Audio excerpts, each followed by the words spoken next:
ഹോസിയ പ്രവാചകന്റെ പുസ്തകം എന്നുള്ള വായന 4-ാം അധ്യായം 1 മുതൽ 19 വരെയുള്ള വചനങ്ങൾ.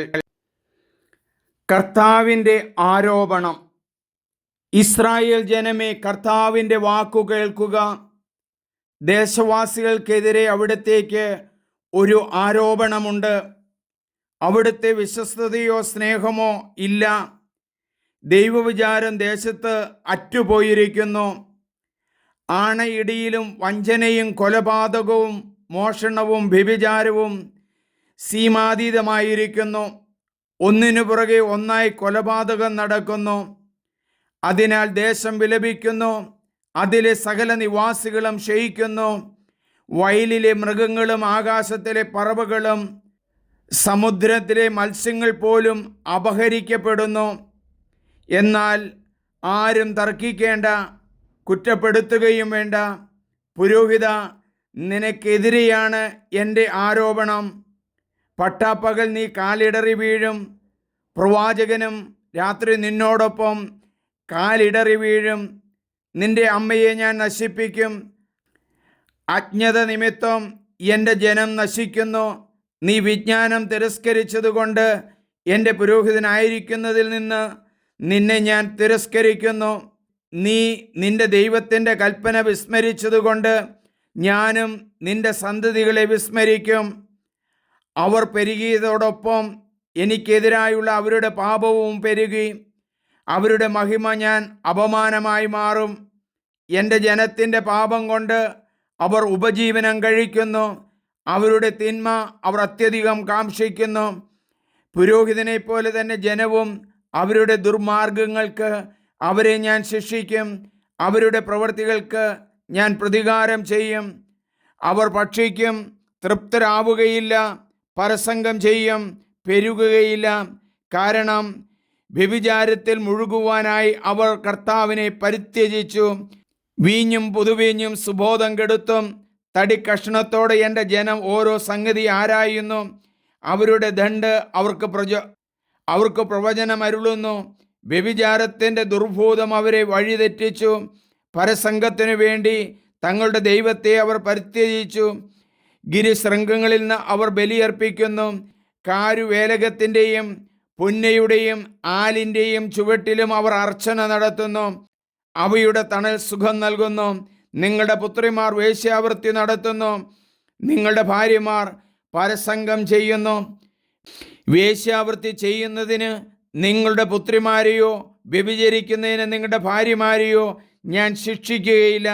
കാരണം പുരുഷന്മാർ തന്നെ പരസംഗത്തിൽ ഏർപ്പെടുകയും ദേവദാസികളോടൊത്ത് ബലിയർപ്പിക്കുകയും ചെയ്യുന്നു. അറിവില്ലാത്ത ജനം നശിക്കും. ഇസ്രായേലേ, നീ പരസംഗം ചെയ്യുന്നെങ്കിൽ യൂദ ആ തെറ്റിൽ അകപ്പെടാതിരിക്കട്ടെ. ഗിൽഗാലിൽ പ്രവേശിക്കരുത്, ബാദവാനിൽ പോവുകയുമരുത്. കർത്താവ് ആണെ എന്ന് ഇടരുത്. ദുശാഠ്യമുള്ള പശുക്കുട്ടിയെപ്പോലെ ഇസ്രായേൽ ശാഠ്യം പിടിക്കുന്നു. വിശാലമായ പുൽത്തകിടിയിൽ കുഞ്ഞാടിനെ എന്ന പോലെ കർത്താവിന് അവരെ മേയ്ക്കാനാവുമോ? എഫ്രായിം വിഗ്രഹങ്ങളെ പുണർന്നിരിക്കുന്നു. അവർ മദ്യപാന്മാരോടൊത്തു കഴിയുന്നു. അവർ വ്യഭിചാരത്തിൽ മുഴുകുന്നു. മഹിമയേക്കാൾ മ്ലേച്ഛത കാംക്ഷിക്കുന്നു. കാറ്റിൻ്റെ ചിറക് അവരെ തൂത്തെറിയും. തങ്ങളുടെ ബലിപീഠങ്ങളെക്കുറിച്ച് അവർ ലജ്ജിക്കും. നമുക്ക് പ്രാർത്ഥിക്കാം.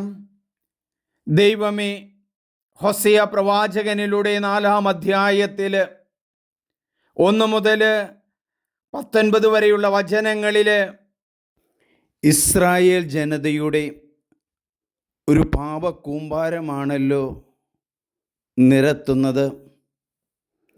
അനുതാപത്തിലേക്കും രക്ഷയിലേക്കും ഞങ്ങളെ വിളിക്കുന്നു എന്നതിൻ്റെ അടയാളമാണല്ലോ അത്.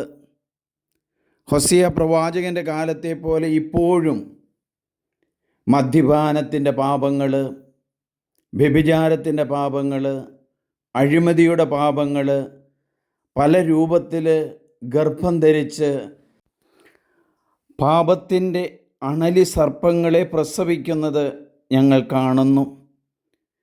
റോഡുകളിലും വഴിയോരങ്ങളിലും ഹോട്ടലുകളിലും മദ്യശാലകളിലും നടക്കുന്ന വേദനാജനകമായ വാർത്തകൾ ഞങ്ങൾ കാണുന്നു.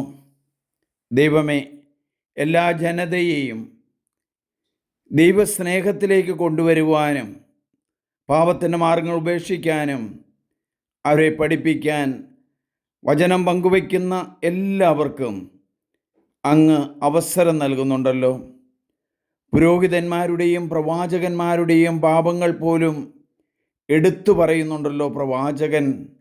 ദൈവമേ, പാപത്തിൽ നിന്നെല്ലാം മാറി സമാധാനത്തിൻ്റെ അരൂപിയെ സ്വീകരിച്ച് വിശ്വാസത്തിൻ്റെ തീക്ഷ്ണമായ കൊടിയേന്തി അങ്ങയുടെ തിരുമുമ്പിലേക്ക് സമൂഹത്തിലേക്ക് ഇറങ്ങി വരുവാൻ ശക്തമായ പ്രേക്ഷിത ചൈതന്യമുള്ള യുവതി യുവാക്കന്മാരെ വാർത്തെടുക്കണമേ. ഞാൻ നിങ്ങളെ അനാഥരായി വിടുകയില്ല എന്നുള്ള ആ പരിശുദ്ധാത്മാവിനെ വാഗ്ദാനം ചെയ്ത വചനം ഞങ്ങൾ ഓർക്കുന്നു. ദൈവമേ നന്ദി, ദൈവമേ ആരാധന, ദൈവമേ സ്തോത്രം. Hallelujah, hallelujah. സ്നേഹമുള്ളവരെ, എൻ്റെ പേര് father Sunny Pulparambil. CMI subscribe ചെയ്യുക, ഷെയർ ചെയ്യുക, വചനം വളർത്തുന്നവരാവുക. ദൈവമേ നന്ദി.